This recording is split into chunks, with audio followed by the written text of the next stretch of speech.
प्रीतीचे रंग सप्तरंग साहित्याचे या आपल्या लाडके चॅनेलवर तुम्हा सर्वांचे मनापासून स्वागत।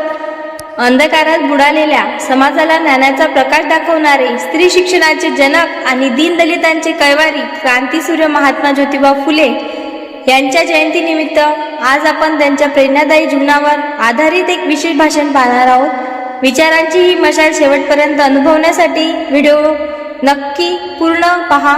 चला तर मग सुरुवात करूया। क्रांतीसूर्य महात्मा ज्योतिबा फुले, काल, आज आणि उद्या। मित्रांनो, जरा विचार करा, जर 150 वर्षापूर्वी एका दाम्पत्याने समाजाचा प्रचंड रोष पत्करून पहिली मुलींची शाळा काढली नसती तर आज मी तुमच्या समोर उभे राहून बोलू शकले असते का? किंवा तुम्ही येथे बसून प्रगतीचे स्वप्न पाहू शकला असता का? कदाचित नाही। त्यांना महात्मा कोणी सरकारी आदेशाने म्हटले नाही, तर कष्टकरी जनतेने त्यांच्या कार्याला दिलेली ती प्रेमाची पोचपावती होती। विद्येविना मती गेली, मतीविना नीती गेली। त्यांचा हा विचार आजही तितकाच जिवंत आहे। 150 वर्षापूर्वीचा हा विचार आजही आहे तितकाच ताजा। 150 वर्षापूर्वीचा हा विचार आजही आहे तितकाच ताजा। ज्ञानाचा प्रकाश देणारा तोच खरा महाराष्ट्राचा राजा, तोच खरा महाराष्ट्राचा राजा।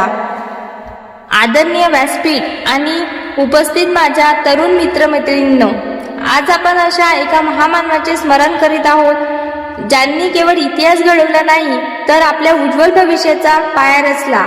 महात्मा ज्योतिराव फुले यांनी जे कार्य केले ते केवळ त्या कार्यापुरते मर्यादित नव्हते, तर आजच्या 21व्या शतकात जगताना त्यांचे विचार आपल्याला लाईफ गाईड म्हणून कसे उपयोगी पडतात हे पाहणे महत्त्वाचे आहे।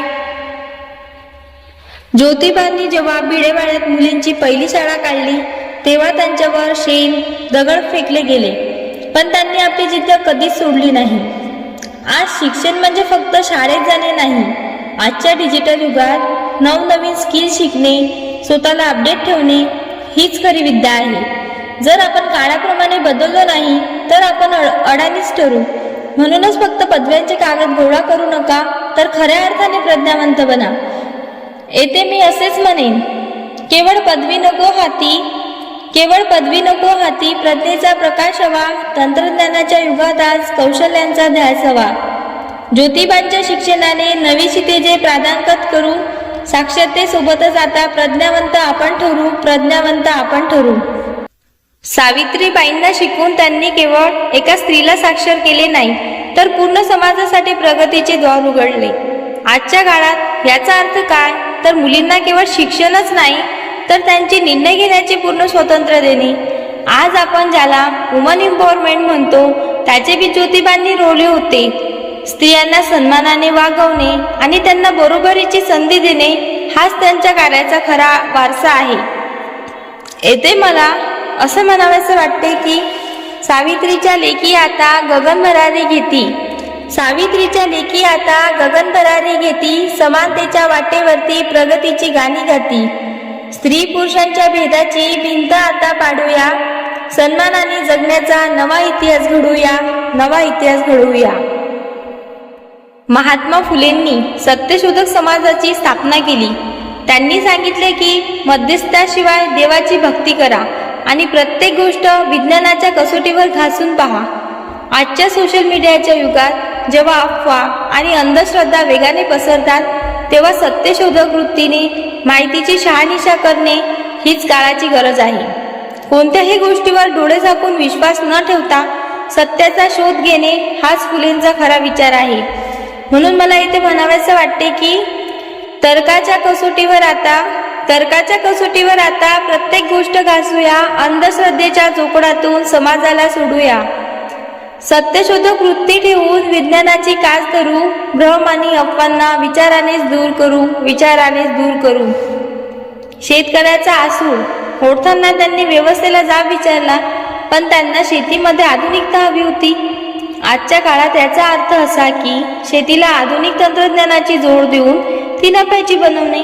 तरुणांनी केवळ नोकरीच्या मागे न लागता नवीन उद्योग आणि स्टार्टअप सुरू करावे, हाच संदेश महात्मा फुलेंच्या कार्यातून मिळतो। येथे एवढेच सांगेल की आधुनिक शेती, नवे तंत्र, आधुनिक शेती नवे तंत्र हाच प्रगतीचा मंत्र, नोकरीच्या मागे न धावता व्हावे आता स्वतंत्र. बळीराजाला बळ देऊनी उद्योग नवा मांडूया, दारिद्र्याच्या संकटाला मुळापासून उपटूया. मित्रांनो, महात्मा फुले हे केवळ पुस्तकात वाचण्याचे व्यक्तिमत्व नसून ते आपल्या जगण्यात उतरवण्याचे विचार आहेत. आपण जेव्हा जातपात विसरून माणुसकीने वागू आणि विज्ञानाची कास धरू, तेव्हाच खऱ्या अर्थाने आपण त्यांचे अनुयायी ठरू. शेवटी जाताना इतकेच म्हणावेसे वाटते की नुसता जय जयकार नको तर विचारांची मशाल हवी. प्रत्येकाच्या कृतीतून आता नवी क्रांती दिसायला हवी. ज्योतिबांच्या स्वप्नातील तो समाज आपण घडवूया. ज्ञानाच्या या वाटेवरती सारे मिळून चालूया. जय ज्योती, जय क्रांती. धन्यवाद. तुम्ही अजूनपर्यंतही माझ्या चॅनलला सबस्क्राईब केले नसेल तर अवश्य करा. धन्यवाद.